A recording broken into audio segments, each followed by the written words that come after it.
So in about 2 hours, the Pentagon is holding a news conference to bring us the latest on Operation Epic Fury as CENTCOM releases new video highlighting the firepower of the United States military. Yeah, this comes after President Trump paid his respects to the 6 U.S. service members who were killed when a refueling plane crashed over Iraq last week.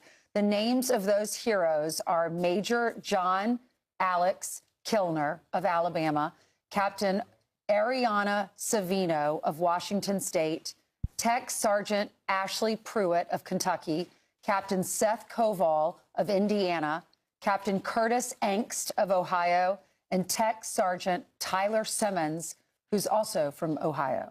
Meanwhile, on the battlefield itself, Iran is lashing out after Israeli forces struck an Iranian gas field near Qatar. We have team coverage for you this morning. A lot going on. Lucas Tomlinson in Dubai as the Gulf states face retaliation after meeting yesterday. But first, we go to our chief foreign correspondent, Trey Yingst. He's live on the ground in Tel Aviv with the latest. Good morning, Trey. Yeah, hey, Lawrence, good morning. A significant amount of incoming Iranian ballistic missile fire since midnight. At least 7 barrages targeted this country. Some of the interceptors soaring through the skies of this country, shooting down the incoming fire. But there were a lot of different impact sites overnight and at least 4 people killed. At one location in the West Bank, 3 Palestinian women were killed, a number of others injured. And then also there was a worker in central Israel killed by these cluster munitions that continue to rain down. You can see at this location in the West Bank, these women were at a salon when the missile fire began.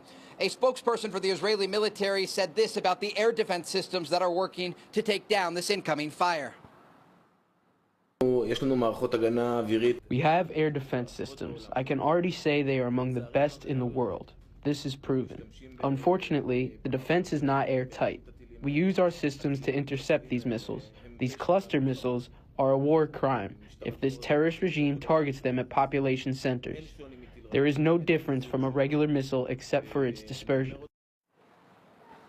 Some of this missile shrapnel even raining down on Jerusalem's Old City. You can see earlier this week there was a large piece of Iranian shrapnel that landed near the Church of the Holy Sepulchre. Right now, all of the holy sites across Jerusalem remain closed. These are the Homefront Command guidelines to ensure that the population is safe.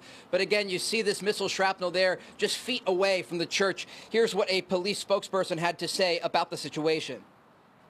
The decision to close holy sites, issued in accordance with the directives of the Homefront Command, has proven to be a life-saving measure. Today, shrapnel and large fragments from an Iranian missile fell within the Old City following an interception operation. The bottom line is we are seeing escalation across the region as the United States and Israel continue to hammer the Iranian regime with airstrikes. Iran is striking back against regional Gulf countries and Israel. Guys? Hey, Trey, does it seem to you, do we know who's running the country? I know yesterday the new supreme leader put out like a generic statement about retribution, but who's in charge? Who do the Israelis think's in charge? It's a great question. We don't know who is in charge of Iran right now. We've not yet seen any proof of life from Mojtaba Khamenei, the current supreme leader of Iran. Last night through state media, he reportedly released a statement calling for the avenging of the death of Ali Larijani, the top official who was killed just about 48 hours ago. But we are seeing a concerted effort by the Israelis and the Americans to take out what remains of the leadership structure there.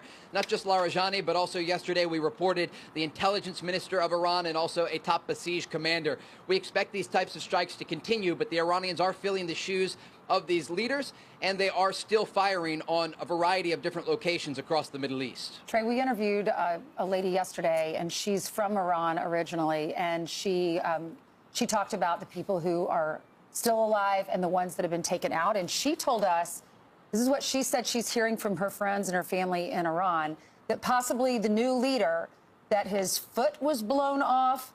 He is heavily sedated, so he doesn't even know that he's the leader yet. And he possibly could be in Russia. There are reports that maybe Moscow, planes from Moscow came and got him, and he's recovering there. Have you heard anything about this? I have not. I can't match that reporting, but we do know there are serious questions about who is in charge in Iran as this war continues. What we should note is the reality on the ground, and that is that Iran still has the ability to launch missiles and drones at Israel and Gulf countries. And I spoke with a senior Israeli military official a few days ago who indicated the incoming ballistic missile fire toward Israel is expected to last for a few more weeks. And so this is not anywhere close to over. And Iran showed yesterday by targeting the energy infrastructure in the Gulf that they are willing to escalate this conflict and target countries that have not previously targeted them. You know, Trey, the Prince of Saudi Arabia, Farhan, said this: what little trust there was before has completely been shattered. The attacks on my country and on my neighboring countries that are not involved in this conflict, that's all I'm interested in. We're going to use every lever we have, political, economic, diplomatic, and otherwise, to get these attacks to stop. Do you think that we could see Saudi Arabia go on the offensive? Yes, and not just Saudi Arabia. I think there are a variety of Gulf countries, and Lucas will talk to this a little bit more, that are having to make serious decisions right now about whether or not to get directly involved offensively against Iran. What we saw yesterday, the Ras Laffan facility coming under attack in Qatar, was really the largest escalation of this conflict yet. This is the largest producer of liquefied natural gas in the entire world. And it was targeted yesterday with ballistic missiles. And as of about 8 hours ago, first responders in Qatar say they've controlled about 2 out of 3 of the fires that were burning there. But this is a significant escalation that will have a ripple effect across energy markets around the world. And it's part of the reason that we heard President Trump yesterday putting out a truce social. And he said, in part, quote, Israel, out of anger for what has taken place in the Middle East, has violently lashed out at a major facility known as South Pars gas field in Iran. That was the initial strike that led to the retaliation from Iran. But the bottom line here is that we are looking at a rapidly increasing escalation ladder in the Middle East. And it raises questions about off-ramps and how President Trump and the administration and others will be able to ensure that Iran does not continue these attacks on regional Gulf countries and energy infrastructure that's not just used by the United States, but the entire world. All right, thanks so much, Trey. Sure. Let's go to Lucas Thomason. He's live in Dubai with more on the strikes on the energy site. Good morning, Lucas. Well, good morning, Lawrence. Good morning, guys. Iran followed through on its threats to launch massive attacks on energy facilities across the Persian Gulf on its neighbors, and European gas prices are up 30%. This all comes after Israel launched that massive attack, as we just heard from Trey, on the largest gas field in the world off the coast of Qatar that is shared by Qatar and Iran. President Trump reacting to the news, taking to Truth Social, saying, quote, the United States knew nothing about this particular attack, and the country of Qatar was in no way, shape, or form involved with it, nor did it have any idea that it was going to happen. No more attacks will be made by Israel pertaining to this extremely important and valuable South Pars field unless Iran unwisely decides to attack a very innocent, in this case, Qatar. Now, Iran's South Pars gas field is located in the Persian Gulf and is shared with Qatar, as I just mentioned. It supplies a major portion of Iran's domestic gas and is critical to energy exports. The vast majority of Qatar's gas ships to Asia, with China the principal buyer. It's worth noting, guys, the United States exports the most liquefied natural gas in the world, a steep rise as U.S. LNG exports were effectively zero back in 2016. As a result of these attacks, oil prices have spiked. Iran has also struck oil and gas fields here in the UAE, as well as Kuwait and Saudi Arabia. Iran fired ballistic missiles at Riyadh, while diplomats from neighboring Gulf countries, as well as ministers from Turkey, Lebanon, Jordan, Azerbaijan, were meeting. The top diplomat here in the Emirates issuing a blistering statement about Iran's latest attack here, saying, quote, the ministry emphasized that this terrorist attack, which targeted the country's infrastructure and oil facilities, represents a direct threat to the security and stability of the region and its people, as well as to the global energy security. Now, while Iranian drone and missile attacks have decreased significantly since the beginning of this conflict, it's worth noting, guys, that in the past few days, drone attacks from Iran have increased, and Emirati air defenses have been active today. Guys? Yes, they have. Thanks so much, Lucas. So you saw the testimony yesterday. Yes, yes. I was watching Harris's show. We were going back and forth from different testimonies. It was very fascinating because Tulsi Gabbard, yes, the director of national intelligence, thank you, Lawrence, and some other intelligence officials in the community that work for President Trump, they were being grilled by senators. They wanted to know questions about this war, what the president knows. How often is he briefed? He's briefed constantly, they said. I think it was like 10 times per week. He's briefed just alone by John Ratcliffe, the CIA director. But he's briefed constantly about what's happening in the intelligence community all over the world. And Tulsi Gabbard talked about what's happening in Iran. And she talked about the nuclear sites that were blown up last June? It was in 2025. Listen to this. The IC assesses the regime in Iran appears to be intact but largely degraded due to attacks on its leadership and military capabilities. Its conventional military power projection capabilities have largely been destroyed, leaving limited options. Iran's strategic position has been significantly degraded. Even if the regime remains intact, the IC assesses that internal tensions are likely to increase as Iran's economy worsens. Even so, Iran and its proxies continue to attack U.S. and allied interests in the Middle East. The IC assesses that if a hostile regime survives, it will likely seek to begin a years-long effort to rebuild its military, missiles, and UAV forces. So, I mean, that's pretty much the stated, fact here. They have, the United States, as well as with the Israelis, has been able to attack all their targets, all their leaders. But the regime had a contingency plan, which is there's other people that are part of the regime that are operating in silos doing their own thing.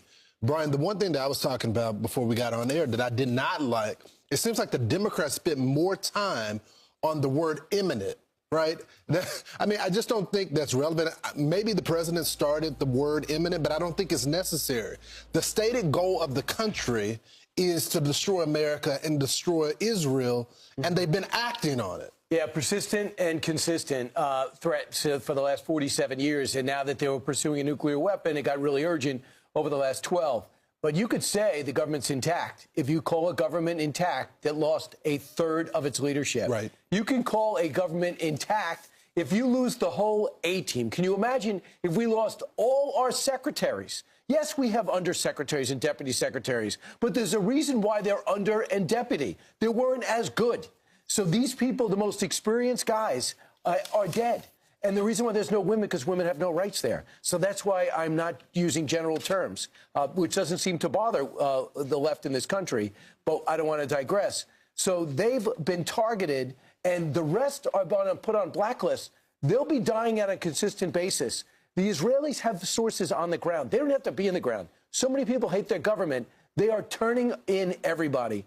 Do you know they're making direct threats to all of the policemen selling? You're on a blacklist. If you speak up and if you don't stand down, you will be dead. Make your choice. Look out for this weekend. The Persian New Year's happening, where people come out just like here and they celebrate in the streets. Will that morph into when it's not stopped because they were told not to? When they show up anyway, like they did for the Fire Festival 2 nights ago, if they show up to celebrate and there's no security forces, it'll show that the Israelis and the Americans, us, have done a great job degrading them. And will they move forward onto Tehran? After losing between 30 and 40,000 civilians innocently, I can understand being a little worried about coming out again. But I think we're really starting to destabilize the regime and their infrastructure at great lengths. But the guest yesterday said during the Fire Festival, people came out of their houses in Iran, and it was the regime that started running and hiding when they saw drones and they heard shots being fired or bombs being blasted. Top officials yesterday also presented the intelligence community's annual report to threats on America, and it was obvious. The assessment identified China and Russia, North Korea and Iran as our top adversaries. And also, Tulsi Gabbard released the 2026 annual threat assessment of U.S. intelligence. And it's a 34-page document. And it says that lone wolf attackers inspired by extremist ideologies pose the most likely terrorist threat in the U.S. homeland. All right. So we understand that. And we understand that the quote goes like this: the most likely terrorist attack scenario in the homeland involves U.S.-based lone offenders. These individuals take inspiration from foreign terrorist ideologies and propaganda that often exploit world events such as Gaza, the conflict to fuel radicalization and mobilization. Al-Qaeda and ISIS release media encouraging U.S.-based supporters to conduct attacks and often offer tactical guidance. We could have wrote that in 2002. So it's basically ongoing and continuing. What we do need is a $200 And Pete Hegseth, the Secretary of War, is going to say that today. We need $200 billion of a war supplemental. So they're going to be asking for that right up front. I don't know. Are Democrats going to look to defund a war again? Right, not just to defund the war, but again, they just had an intelligence briefing about the threat assessment on the homeland. 80% of the intelligence analysts that work for DHS are still not getting paid right now. Mark Rutte is stepping up again. NATO is saying we're going to be helping. Estonia stepped up. Finland is stepping up. They're making some statements like they are going to take part and help out what they have. Finland's got a Navy. I'm not sure what Estonia has, but nobody has stepped up stronger than Ukraine. She also, in the report, addressed ISIS and al-Qaeda. She said that they remain intent on targeting the United States. Their ability to plan and to execute has significantly been degraded. But they are building some steam in Africa. They've been involved in some of those local conflicts there. Yep. The African command is actually in Germany, and they are pretty much on top of that threat.